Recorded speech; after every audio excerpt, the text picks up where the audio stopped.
రే ధ్రువ, రేపు మన కాలేజ్లో ఫిజిక్స్ ఎగ్జామ్ ఉందని నీకు తెలుసు. నాకు ఫిజిక్స్ బుక్ ఇవ్వకోకుండా నాకన్నా ముందే కాలేజ్ నుంచి ఇంటికి వెళ్ళిపోయావు. వెళ్ళేటప్పుడు మా ఇంట్లో ఇస్తానని నాకు చెప్పావు కదా. ఇప్పుడు చూస్తే ఎక్కడో దారిలో మర్చిపోయానురా అని చెప్తున్నావు. రేపు నేను ఎలా రాయాలి ఎగ్జామ్, నువ్వే చెప్పు. సరేరా, ఎక్కడో దారిలో పెట్టానంటున్నావు కదా. ఎక్కడ పెట్టావో కనీసం అదన్నా చెప్పు. వెళ్ళి తెచ్చుకొని ప్రిపేర్ అవ్వాలి ఎగ్జామ్ నేను.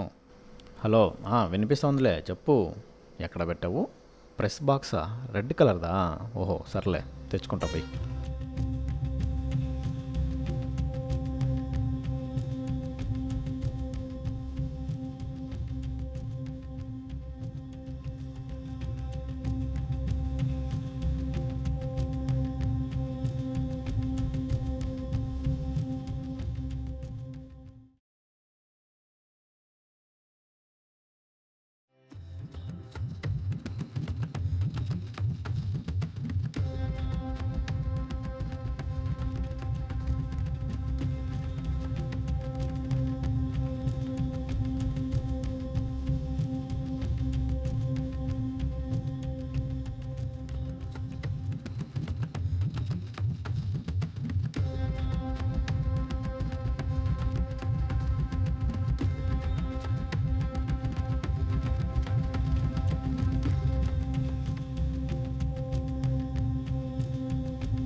ధ్రువ, రెడ్ కలర్ది ప్రెస్ బాక్సు, దాని మీద బుక్ ఉంది అన్నావు.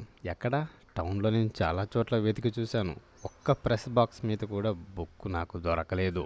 ఎక్కడుందో కొంచెం జాగ్రత్తగా ఆలోచించి చెప్పు.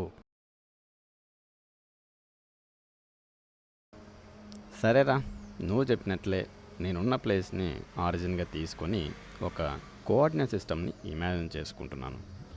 30, 50 కోఆర్డినేట్ లొకేషన్కి వెళ్తున్నాను.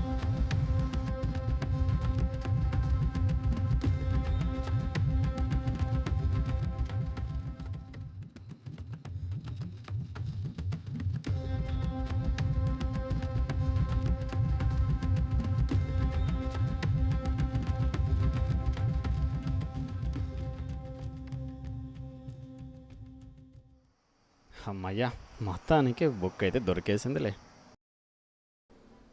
వావ్ ధ్రువ, కోఆర్డినేట్ సిస్టమ్ని ఇంతవరకు బుక్స్లో గ్రాఫ్స్లో వాడటమే కానీ ఇలాగా ఒక రియల్ లైఫ్లో ఎక్స్పీరియన్స్ చేయడం కొత్తగా ఉంది.